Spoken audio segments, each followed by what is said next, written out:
We are watching so many different stories, and there's so much to report on tonight.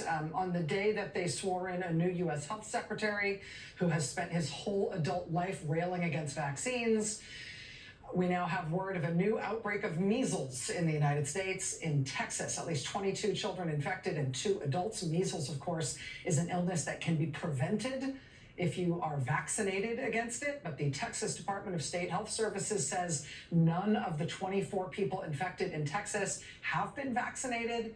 Now, 9 of them have been hospitalized, and Texas is saying that they expect this outbreak to grow. Measles, of course, can kill you. Measles was all but eradicated in our country by the year 2000. But now, in this era of rampant conspiracy theories and lies about vaccines promoted by influential people, this county in Texas where this measles outbreak is occurring, Gaines County, Texas, it has one of the lowest childhood vaccination rates in that state. The CDC also today belatedly published new data that shows human beings, specifically veterinarians, are getting bird flu now, apparently from contact not with birds, but with infected cattle. A multi-species outbreak now. This was data the CDC had ready to publish 3 weeks ago. It was supposed to be published then, so among other things, people who work with cattle could start taking steps to protect themselves. But the Trump administration shut down scientific publications from the government, including the CDC, so we did not get this crucial and worrying news until today. We did, though, today get the swearing in of new Health Secretary Robert F. Kennedy Jr., who has said that, as he was getting ready to take the helm of America's health system, he said publicly that we should take an 8-year-long break as a nation from any work at all on infectious diseases. Right, so there's that. I should tell you, tomorrow we're expecting a fairly large-scale protest starting at 8 a.m. Eastern at the headquarters of the Health and Human Services Department in Washington as Robert F. Kennedy Jr. starts his first full day on the job. So keep an eye on that in tomorrow's headlines. Today, there were disruptive protests at the confirmation hearing for Trump's education secretary nominee, Linda McMahon. She does not have much of a background in education. She did run a pro wrestling company. Protesters at her confirmation hearing today used wrestling slogans to interrupt her testimony and shout about the Trump administration's evident plans to get rid of the whole Department of Education. Under sharp questioning from Democratic senators today, Linda McMahon said at one point that she did not know if it should be legal or if it is legal, in her view, for a school in America to offer a class on Black history. She said today at her confirmation hearing that she was, quote, not quite certain whether teaching a Black history class or taking a Black history class might be illegal now, in her eyes. Today, at a school in Belgium that the U.S. military operates for families of U.S. service members serving abroad, the New York Times reports that teachers scrambled to remove, quote, Harriet Tubman posters, origami paper cranes, and depictions of rainbows in the classroom. That was ahead of an expected visit from the wife of Defense Secretary Pete Hegseth, who was traveling with her husband on his thus far disastrous first trip abroad in his new job as the head of the Pentagon. According to the Times tonight, quote, teachers were worried that the poster, the origami cranes, and the rainbows would be seen as signs of Black, Japanese, or gay culture. And therefore what? Contraband? So the teachers took them down. Pete Hegseth's wife did not come visit that classroom anyway, but still. Mr. Hegseth on his first overseas trip has been a bit of a dud. Headline, Hegseth stumbles out of the gate. Headline, Hegseth softens stance. Quote, the clarification appeared designed to address the backlash in Washington and in Europe, ignited by his remarks. Pete Hegseth having essentially told the world that Ukraine was needed to give away all of its leverage in any potential peace negotiations with Russia. Ahead of those peace negotiations starting, not only did all of Europe freak out, but a lot of the United States freaked out too, including the Republican chairman of the Senate Armed Services Committee. So, oops, did I mess that up? On Fox and Friends weekend, we just do another take. Here we go. This is like just a day that ends in Y with these guys. This is what it's going to be like from here on out. But tonight, I got to tell you, we have the governor of New York here with us live. And I have to tell you that the most dramatic news in this day of very dramatic news has definitely come out of New York today in a few different ways. First, let's start with what's just happened at SDNY, Southern District of New York, the federal prosecutor's office there. The New York Times was first to report on these developments today, and here's how they led their initial report. Quote, Manhattan's U.S. attorney on Thursday resigned rather than obey an order from a top Justice Department official to drop the corruption case against New York City's mayor, Eric Adams. Then, when DOJ officials transferred the case to the Public Integrity Section at Main Justice in Washington, which oversees corruption cases, the two men who led that unit at Main Justice, quote, also resigned. NBC News' Ryan Riley reports tonight that 3 additional officials in the Public Integrity Section at Main Justice also resigned after meeting the same top Justice Department official, who is Trump appointee and Trump defense counsel, acting Deputy Attorney General Emile Beauvais.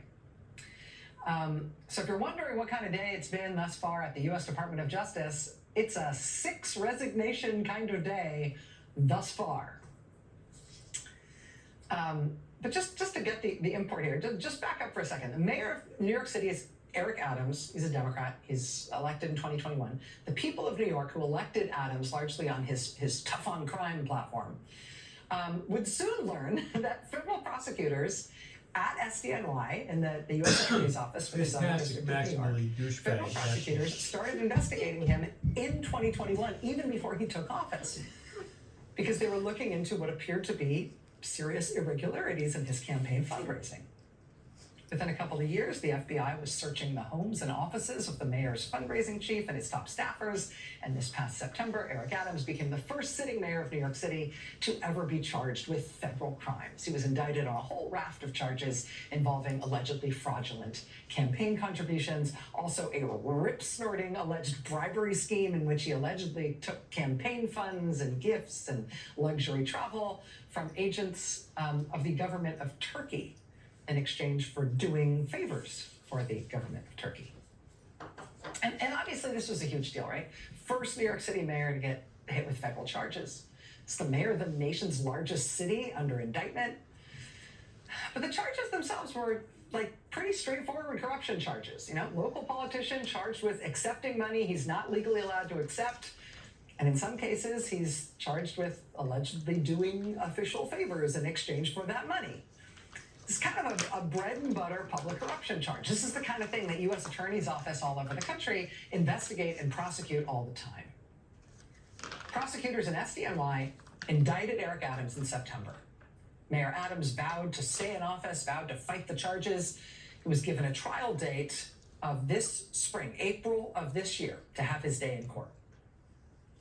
But then Donald Trump was sworn in as president, and this week, Donald Trump's Justice Department ordered the federal prosecutors in SDNY to drop their case against Adams, to drop the charges. Not because they said they had some new evidence vindicating Adams, but because according to the new Trump appointees at Main Justice, the mayor was the victim of a political persecution.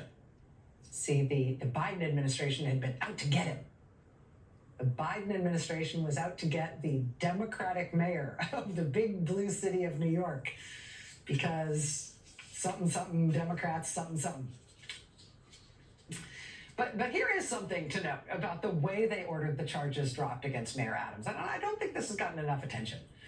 In the memo from Donald Trump's personal lawyer, who's the acting Deputy Attorney General, Emile Beauvais, the Southern District prosecutors were told by him that they needed to dismiss the charges without prejudice, which is a legal term that means the charges could be brought later, could be brought back again at a later time.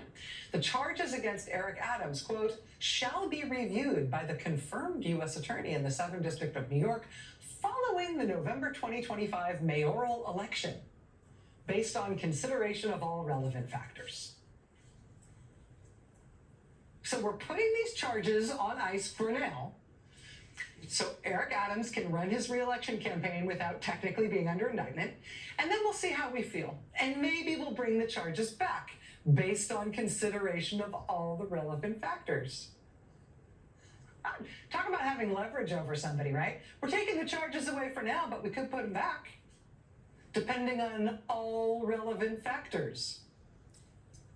Prompted this headline from Josh Marshall at his news site TPM, quote, Donald Trump is now the mayor of New York. Quote, think what this means. Adams isn't off the hook. He's essentially been given 10 months to perform for his freedom, to perform for Donald Trump. And what might the Trump administration want from the mayor of America's largest city?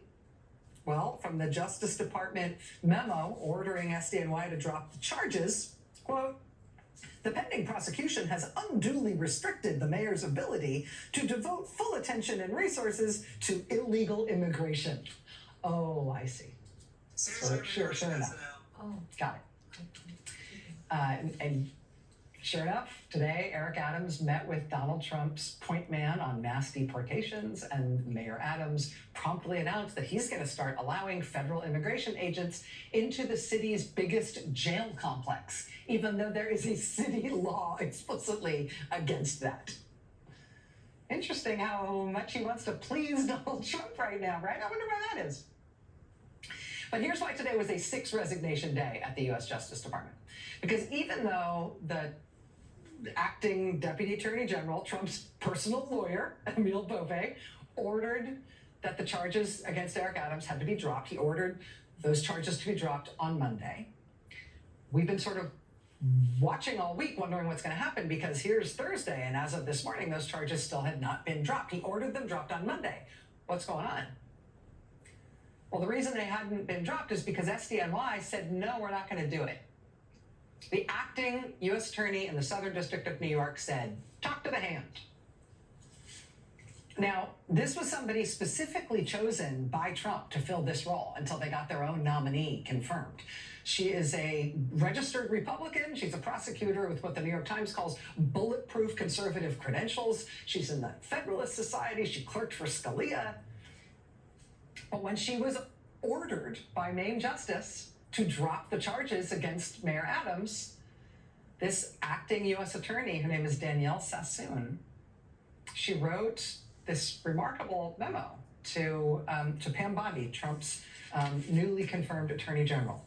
She said, quote, I deem it necessary to the faithful discharge of my duties to raise the concerns expressed in this letter with you and to request an opportunity to meet to discuss them further. The reasons advanced by the acting Deputy Attorney General, Mr. Bove, for dismissing the indictment are not ones I can in good faith defend as in the public interest and as consistent with the principles of impartiality and fairness that guide my decision-making. Mr. Bove proposes dismissing the charges against Adams in return for his assistance in enforcing federal immigration laws, analogizing to the prisoner exchange in which the U.S. freed notorious Russian arms dealer Victor Bout in return for an American prisoner in Russia.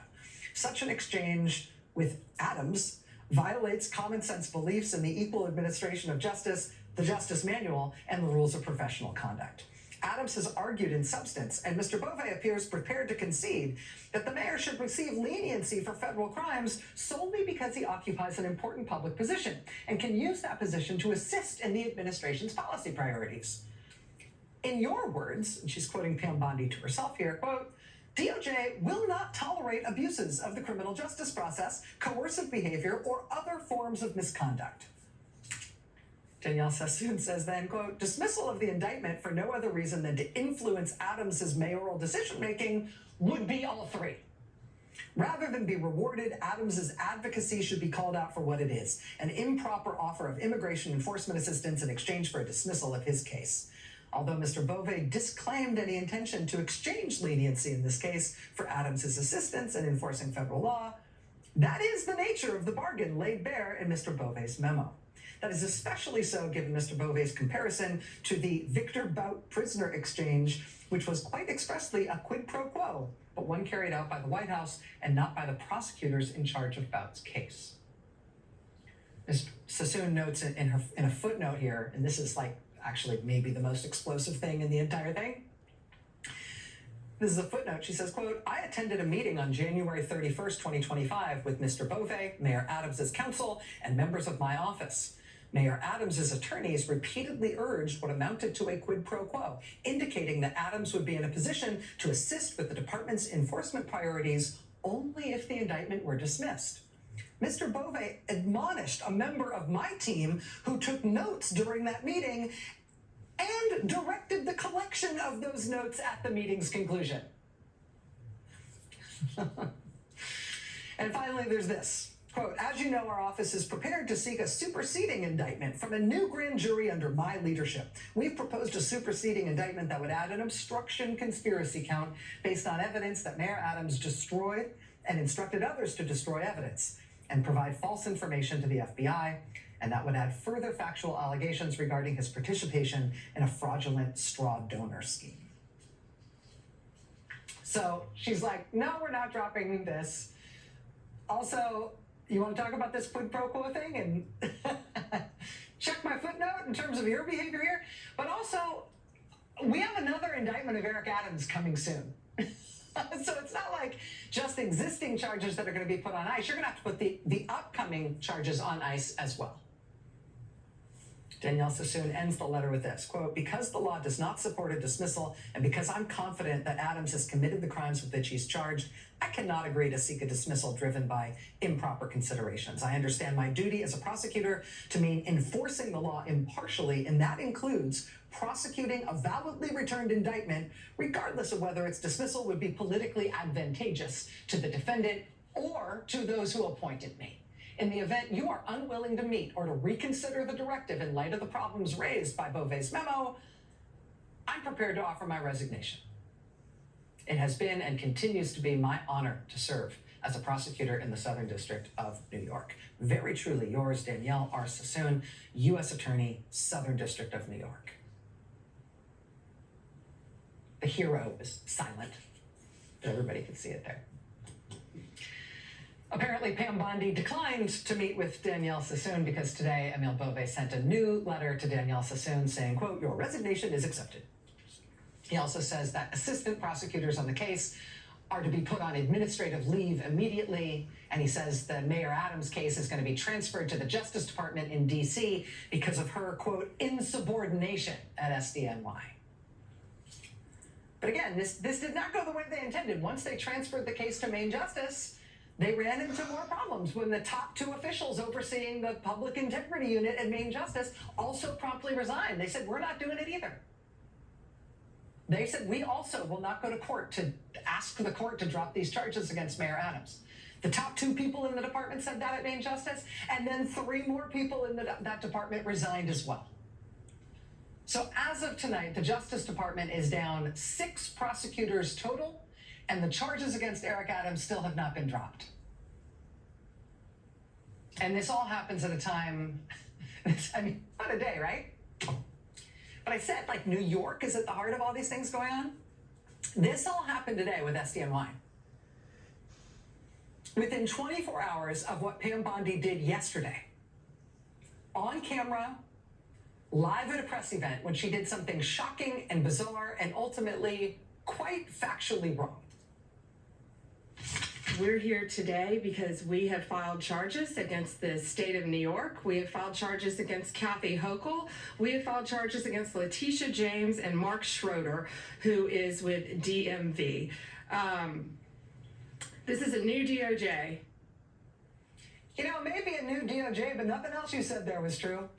They did not file any criminal charges against New York Governor Kathy Hochul or Letitia James or any of the other people they mentioned. They did not file criminal charges. Why did she announce they were filing charges? Do you know what charges means?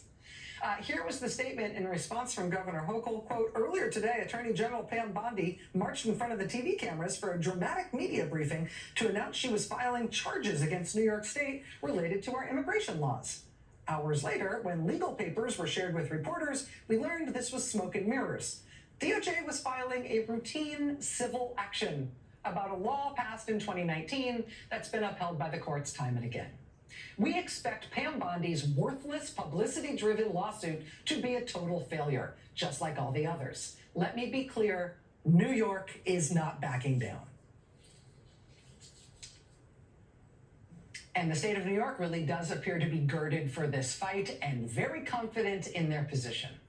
Attorney General Letitia James has already filed numerous lawsuits against the Trump administration for their actions since Trump was sworn in. She's already won some initial rulings blocking some of the administration's most out there actions. So we're seeing the announcement of charges, they didn't mean charges, and a strong pushback from the governor. We are seeing the New York State Attorney General file case after case after case against the administration to stop them from what they're doing. And so far, a very good track record with those cases, at least getting initial rulings from the courts to stop the Trump administration in its tracks. There's one other thing to watch here, though, which is that the aggression toward New York and other Democratic-led states is not only coming from the federal government. It's also coming from state Republicans who I think are clearly sort of feeling emboldened by what they're seeing in Washington from the Trump administration. You may, for example, have seen the news recently that a state grand jury in Louisiana indicted a New York doctor for providing abortion pills to a woman in Louisiana. This is the first time criminal charges have been filed against a doctor for sending pills into a state with an abortion ban. Well, today, the state of Louisiana sent New York Governor Kathy Hochul an extradition request for that New York doctor, saying, you need to ship that doctor to us in Louisiana. New York has a shield law specifically enacted to protect abortion providers from exactly this kind of attempted prosecution by Republican-controlled states. And Governor Hochul received that extradition request, and she immediately got in front of the camera to say exactly what she was going to do with it. Watch this. Good afternoon. At 1:41 today, this office received an order of extradition for a New York doctor, an abortion provider who lives upstate. She has been accused of participating in a murder, and they're saying that she is to be dealt with charged with the crime of a criminal abortion by means of abortion-inducing drugs. Louisiana has changed their laws, but that has no bearing on the laws here in the state of New York. Doctors take an oath to protect their patients. I took an oath of office to protect all New Yorkers, and I will uphold not only our Constitution, but the laws of our land. And I will not be signing an extradition order that came from the governor of Louisiana. Not now, not ever. I want to be very clear on that. And to establish that this is known across the state, we have sent out a law enforcement notice that certain out-of-state warrants are not enforceable in the state of New York. So anyone who possibly pulls over an individual or is involved in a situation for a doctor who is protected under our laws is told you are not to cooperate and enforce this extradition. So I want to be clear that we have taken all the steps we can to protect this doctor, to continue allowing her to continue practicing what we believe is reproductive health, which I believe is an essential right. The fight right now is happening on multiple fronts in multiple places all day, every day. Few places are in the middle of this fight, as is the great state of New York. And joining us now live is Governor Kathy Hochul of New York. Governor, I really appreciate you making time to be here. Thank you. Tell us about this decision that you made when you received this extradition order from Louisiana. How should people in this country expect this case to move forward? How do you expect the Louisiana governor to respond? We put this in place as soon as we heard about the overturning of Roe v. Wade. I need to protect our doctors because telemedicine is the number one reason people can get abortion pills. And 2/3 of all abortions are now by pills. And they've been approved by the FDA for 20 years. It's safe. We have a doctor who's trying to help someone in another state who's been denied the right of control over her own body, just doing what her oath requires her to do. And now she's treated like a criminal. It was not a tough decision for me, Rachel. I said, no and hell no. I will never, ever send this person to harm's way to stand for 15 years of possible jail time for just being a doctor. And that's what our country's come to. This is the ripple effect of the overturning of Roe v. Wade and the stacking of the Supreme Court under the last Trump administration. My mother's generation fought for these rights. My generation was able to take them for granted, and they're not there for my daughter's generation. My God, we've got to stand up and fight, let these women know. And I'm sorry for the sisters in these states where they're being repressed. But we should not allow government-mandated pregnancies. That's what happens when women don't have control of their own bodies. So we're always proud to stand up for women's rights here in the state of New York. I feel like I've been both anticipating this for a long time because of the way, because you signed that shield law, because you knew this was coming. But I also feel very unsettled by the fact that it's on us. I really don't know how this is going to resolve. I presume that you're expecting this to end up in federal court, potentially with the United States Supreme Court deciding the strength of your shield law versus the strength of Louisiana or potentially Texas's ability to take action against this New York doctor despite the shield. Is that where you think this is going? Yeah, I believe it is, because what they've set up was by saying this goes back to the individual states. Well, I have to stand up for my state laws. The law that I signed in 2022 and again updated in 2023 says I have a legal responsibility to protect this doctor and other providers who are exercising this form of care for women, even out of state. So yes, it'll probably end up in another judicial litigation situation, but we've got it. We can't just roll over and play dead here, Rachel. I mean, what are we supposed to do? Let this happen? No, we've got to fight for these rights. This is the place where the women's rights movement started. In 1848, we had reproductive rights passed by a Republican governor, a Republican legislature 3 years before Roe v. Wade. Let's look at that history and have people start saying, my God, how did this happen? We cannot have this. And as a governor, I will always stand up for the people of my state. New York is also leading the way with a number of other Democratic-led states in challenging some of the initial actions of the Trump administration. Day one, challenging the effort to take away birthright citizenship, challenging the access by Elon Musk and his sort of kids to get into the Treasury payment system, among a number of other lawsuits.